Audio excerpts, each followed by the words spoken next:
संतोष देशमुख हत्येप्रकरणी न्यायाच्या मागणीसाठी मस्साजोगमधील ग्रामस्थांनी अन्नत्याग आंदोलन सुरू केलंय। या आंदोलनामध्ये देशमुख कुटुंबानंही सहभाग घेतला। जोपर्यंत न्याय मिळणार नाही तोपर्यंत आंदोलन सुरूच ठेवणार असा इशारा ग्रामस्थांनी दिला। खासदार सुप्रिया सुळेंनी फोनवरून धनंजय देशमुख यांच्याशी संवाद साधला।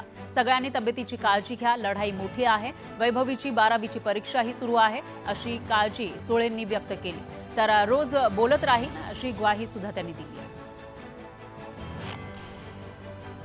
देशमुख कुटुंबानं अन्नत्याग आंदोलन सुरू केलं आहे। 3 तासामध्ये माझ्या लेकराला संपवलं, मात्र 3 महिने उलटले तरीही मारेकरी सापडत नाहीये। शेवटी आम्हालाच तुम्ही संपवून टाका अशी उद्विग्न प्रतिक्रिया देत संतोष देशमुख यांच्या आईनं संताप व्यक्त केला। अद्यापही आम्हाला न्याय मिळालेला नाहीये, मग आम्ही तपास यंत्रणांवर समाधान कसं व्यक्त करायचं? त्यांना आमचा गेलेला माणूस परत येणार आहे का असा संतप्त सवाल धनंजय देशमुख यांनी केला। तर आजपासून आम्ही अन्न आणि पाणी घेणार नाही असा इशाराही धनंजय देशमुख यांनी दिला।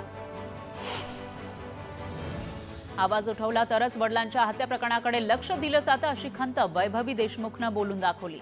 ज्या व्यक्तीवर अन्याय झाला त्याला न्याय न मिळणं ही दुर्दैवी बाब आहे असंही वैभवी म्हणाली।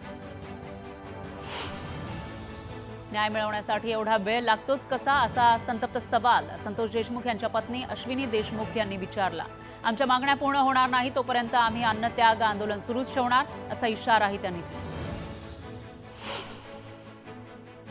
वारकरी संप्रदायानं मस्साजोगमधील आंदोलनाला पाठिंबा जाहीर केला आहे। वारकरी संप्रदायाचे प्रतिनिधी पाठिंबा देण्यासाठी मस्साजोगमध्ये दाखल झाले। न्याय मिळेपर्यंत देशमुख कुटुंबाच्या सोबत राहण्याचं आश्वासन झांजे महाराज यांच्याकडून देण्यात आलं। अन्नत्याग आंदोलनस्थळी केजचे तहसीलदार अशोक भंडार यांनी भेट दिली। मस्साजोग गावकऱ्यांच्या मागण्या जिल्हाधिकाऱ्यांकडे दिल्या आणि लवकरच सकारात्मक तोडगा निघण्यासाठी प्रयत्नशील आहोत अशी ग्वाही त्यांनी दिली। बीड जिल्ह्यातील ज्येष्ठ नेते रमेश आडसकर यांनी आंदोलनस्थळी जाऊन देशमुख कुटुंबाची भेट घेतली। यावेळी त्यांनी प्रशासनावर टीकाही केली। 78 दिवसानंतरही न्याय मिळत नाही, कृष्ण आंधळेला कोणीतरी पाठीशी घालतंय म्हणूनच तो सापडत नाही असा आरोप त्यांनी केला। जयंत पाटलांनी मस्साजोगमधील अन्नत्याग आंदोलनाबाबत भाष्य केलं आहे। पोलीस दलाकडून नागरिकांच्या अपेक्षा पूर्ण होत नसल्यानं त्यांच्यावर आंदोलन करण्याची वेळ आली आहे, त्यामुळे देशमुख कुटुंबाला आज अन्नत्याग आंदोलन करावं लागतंय असं म्हणत त्यांनी या प्रकरणी लवकरात लवकर कारवाई करावी अशी मागणी केली। स्थानिक स्वराज्य संस्थेच्या निवडणुका वारंवार लांबणीवर पडतायत। स्थानिक स्वराज्य संस्था निवडणुकांची सुनावणी पुन्हा एकदा पुढे ढकलण्यात आली आहे। सुप्रीम कोर्टामध्ये आता 4 मार्चला पुढील सुनावणी होणार आहे। नाशिकमध्ये होणाऱ्या कुंभमेळ्याबाबत मंत्रिमंडळ बैठकीमध्ये आराखडा सादर करण्यात आला। कुंभमेळ्यासाठी 3,354 कोटींचा आराखडा सादर करण्यात आला अशी माहिती मंत्री गिरीश महाजन यांनी दिली। तर कुंभमेळ्यासंदर्भात उद्या मुख्यमंत्र्यांच्या दालनात बैठकही होणार आहे। वादग्रस्त मंत्र्यांनी राज्य मंत्रिमंडळाच्या बैठकीला दांडी मारली। राष्ट्रवादी काँग्रेसचे मंत्री धनंजय मुंडे आणि माणिकराव कोकाटे हे दोन्ही मंत्री मंत्रिमंडळ बैठकीला गैरहजर राहिले। खासदार संजय राऊत यांनी मुख्यमंत्री फडणवीसांना आव्हान दिलंय। मंत्र्यांनी केलेल्या यादीमध्ये मंत्र्यांनी जी यादी दिलेली होती त्यामध्ये 16 जण फिक्सर होते, त्यांची नावं जाहीर करण्यात यावी असं आव्हान राऊतांनी दिलं। तर फिक्सरची नावं शिंदेच्या पक्षातील आहेत असा दावाही राऊतांनी केला। माणिकराव कोकाटे आणि धनंजय मुंडे यांचा राजीनामा घेणं हा सरकारचा अंतर्गत प्रश्न आहे अशी प्रतिक्रिया राष्ट्रवादी शरदचंद्र पवार पक्षाचे प्रदेशाध्यक्ष जयंत पाटलांनी दिली। आपल्या कोणत्या प्रकारचे मंत्री हवे किंवा कोणत्या प्रकारचे मंत्री नको आहेत हे सरकारनंच ठरवायचं असतं असं पाटील म्हणाले। शिवसेना युबीटीच्या कार्यकर्त्यांनी भिवंडीमध्ये नीलम गोऱ्हे यांच्या विरोधात जोरदार आंदोलन केलं। गोऱ्हेंच्या फोटोला जोडे मारत महिला शिवसैनिकांनी संताप व्यक्त केला। नीलम गोऱ्हे येत्या 2 दिवसांमध्ये पत्रकार परिषद घेणार आहेत। गोऱ्हेंनी उद्धव ठाकरेंवर केलेल्या आरोपांबाबत स्पष्टीकरण देत त्या माध्यमांशी संवाद साधणार आहेत। शहापुरात पवार गटातील अंतर्गत धुसफूस समोर आली आहे। कार्यकर्त्यांमध्ये नाराजीचा सूर पाहायला मिळतोय। अशातच बाळेमामांचे निकटवर्तीय माजी आमदार पांडुरंग बरोरा पवार गटाला राम करून भाजपमध्ये प्रवेश करण्याच्या तयारीत असल्याची माहिती आहे। शिंदे सरकारच्या काळातील कृषी आणि पणन मंत्री अब्दुल सत्तार यांचा कारभार आता महायुतीच्या रडारवर आलाय। नियमबाह्य पद्धतीनं निकषाबाहेरील संस्थांना मान्यता देण्याच्या तक्रारी आल्यानं सत्तारांचा कारभार रडारवर आला आहे। त्यासाठी चौकशी करायला 6 सदस्यांच्या समितीची स्थापना करण्यात आली आहे, अशी माहिती सूत्रांनी दिली। रवींद्र धंगेकर आज मोठा निर्णय घेण्याच्या तयारीत आहे। धंगेकरांनी कार्यकर्त्यांची बैठक बोलावली आहे। या बैठकीमध्ये कार्यकर्त्यांशी चर्चा करून ते पुढील निर्णय घेणार आहेत। यावेळी धंगेकर काँग्रेसचा हात सोडून धनुष्यबाण हाती घेणार का, याकडे सर्वांचं लक्ष लागलंय। मुंबई महानगरपालिका आता कचऱ्यावर कर लावण्याच्या विचारात असल्याची माहिती आहे। महापालिकेनं याबाबत कायदेशीर सल्ला घेतल्याची ही माहिती आहे। नवी मुंबई महापालिकेमध्ये यावर्षीचा अर्थसंकल्प सादर करण्यात आला। कोणत्याही प्रकारची दरवाढ करण्यात आली नसल्यानं नवी मुंबईकरांना दिलासा मिळालाय। तर नवी मुंबई आंतरराष्ट्रीय विमानतळ, रोजगार निर्मितीसह आरोग्य सेवेवर भर देण्यात आला। महाशिवरात्रीला त्र्यंबकेश्वरमध्ये होणाऱ्या प्राजक्त माळीच्या कार्यक्रमाला विरोध करण्यात आलाय। माजी विश्वस्त ललिता शिंदे यांनी ग्रामीण पोलिसांना पत्र लिहून विरोध दर्शवलाय। प्राजक्त माळी वादग्रस्त असल्यानं मंदिरातील धार्मिक वातावरण बिघडू नये असं वक्तव्य त्यांनी केलं। शनी शिंगणापूर देवस्थाननं येत्या 1 मार्चपासून शनिदेवाच्या शिळेवर केवळ ब्रँडेड रिफाईंड तेलच चढवण्याचा निर्णय घेतलाय। दरम्यान कंपन्यांचे तेल शुद्ध की घाण्याचे हा प्रश्न आता उपस्थित करण्यात आलाय। मंदिर संस्थांनाच पारंपरिक पद्धतीनं काढले जाणाऱ्या तेलाचे घाणे सुरू करावे आणि फक्त तेच तेल मूर्तीवर अर्पण करावं अशी मागणी केली जाते। रस्त्यावर काम करताना जनतेशी प्रामाणिकपणे आणि नम्रतेनं वागा असा आदेश पुणे पोलीस आयुक्त अमितेश कुमार यांनी वाहतूक पोलिसांना दिलाय।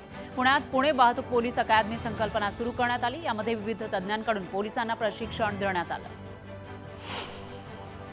नागपूरच्या शासकीय वसतिगृहातील विद्यार्थिनींनी समाज कल्याण विभागीय कार्यालयासमोर आंदोलन केलं। मेसमधील जेवणामध्ये मागणीनंतरही अंडी, दूध, फळं मिळत नाहीयेत, जेवणही निकृष्ट दर्जाचं मिळत आहे असा आरोप वसतिगृहातील विद्यार्थिनींनी केला। मागील 3 दिवसांपूर्वी पुण्यामध्ये गाड्यांची तोडफोड करण्यात आली होती। या प्रकरणी पोलिसांनी 8 आरोपींना अटक केली आहे। त्यांची भर रस्त्यात धिंड काढण्यात आली। यामध्ये 2 अल्पवयीन मुलांचाही समावेश। पुण्यातील धक्कादायक असा प्रकार समोर आला आहे। पीएमपीएमएलच्या महिला वाहकाकडे डेपो मॅनेजरनं शरीर सुखाची मागणी केली। महिलेनं पोलिसात तक्रार दाखल केली आहे। या प्रकरणी पोलिसांनी गुन्हा दाखल करून घेतला। उल्हासनगरमध्ये भलं मोठं झाड अचानक कोसळलं। झाड कोसळतानाचा व्हिडिओ सीसीटीव्ही कॅमेऱ्यात कैद झालाय। दरम्यान इथं खोदकाम करणारे कामगार आपला जीव मुठीत घेऊन पळाल्यानं त्यांचा जीव वाचला। उद्या दिवसभरात पालघर जिल्ह्याचे तापमान 3 ते 4 अंशांनी वाढणार असा इशारा कोसबाड कृषी विज्ञान केंद्राकडून देण्यात आलाय। तापमान अचानक वाढणार असल्यानं नागरिकांनी खबरदारी घ्यावी असं आवाहन जिल्हा प्रशासनानं केलं। तुळजापुरात तहसील कार्यालयामध्ये एका महिलेसह 5 जणांनी अंगावर पेट्रोल ओतून आत्मदहन करण्याचा प्रयत्न केला। पेट्रोल ओतून घेतल्यानंतर महिलेला भुरळ आली। 72 अनधिकृत वीट भट्ट्या सील करण्याच्या आदेशानंतर भ्रष्टाचार निर्मूलन संघटनेच्या कार्यकर्त्यांनी हे आंदोलन केलं।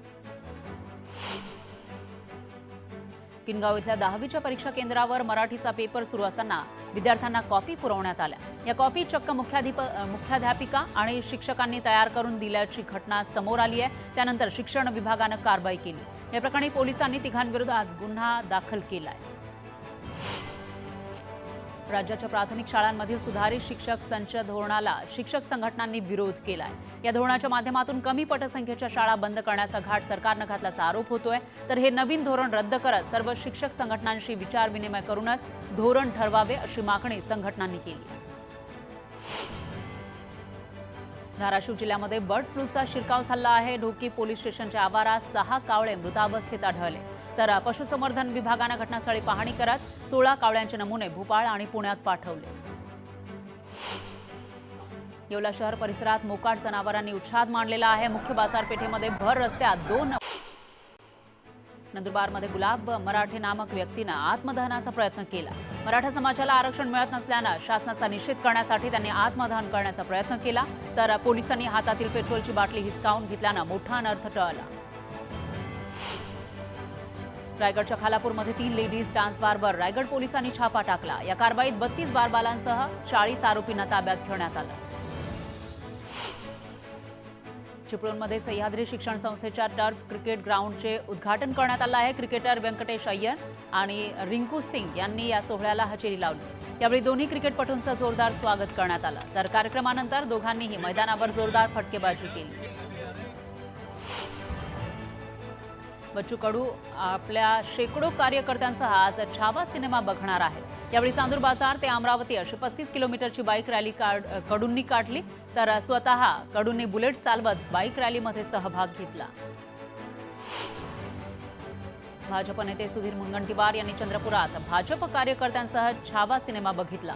यावेळी भाजप कार्यकर्त्यांनी सिनेमागृहात जोरदार घोषणाबाजी केली। सर्वांनी छावा चित्रपट पाहावा असं आवाहन यावेळी मुनगंटीवारांनी केलं। मध्य प्रदेशातील ग्वाल्हेरमध्ये एका चोरट्यानं स्पा सेंटरमध्ये घुसून हल्ला केला। या आरोपीनं कर्मचाऱ्यांना चपलेनं मारहाण केली, तर पोलिसांकडून सीसीटीव्हीच्या आधारे आरोपीचा शोध सुरू आहे। तक्रार घेऊन आलेल्या 2 गटांमध्ये पोलीस ठाण्यातच हाणामारी झाली आहे। छत्तीसगडमधील मनेंद्रगड पोलीस ठाण्यामध्ये या 2 गटांमध्ये हाणामारी झाली। पोलिसांनी गुन्हा दाखल केला आहे।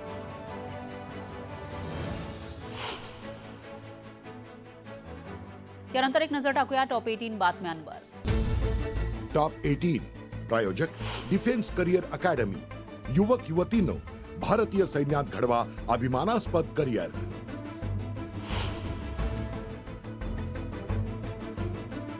पनवेल महानगरपालिकेचा 2025-26चा अर्थसंकल्प सादर, तर 3,873.86 कोटींचा अर्थसंकल्प सादर।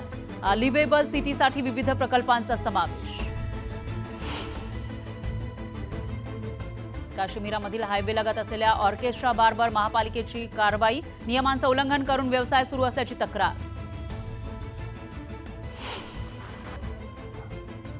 पुण्यात मनसेचं महापालिका आयुक्तालयामध्ये आंदोलन। उपायुक्त माधव जगताप यांचं निलंबन करण्याची मागणी। फलकबाजी करत मनसे कार्यकर्त्यांचं आंदोलन।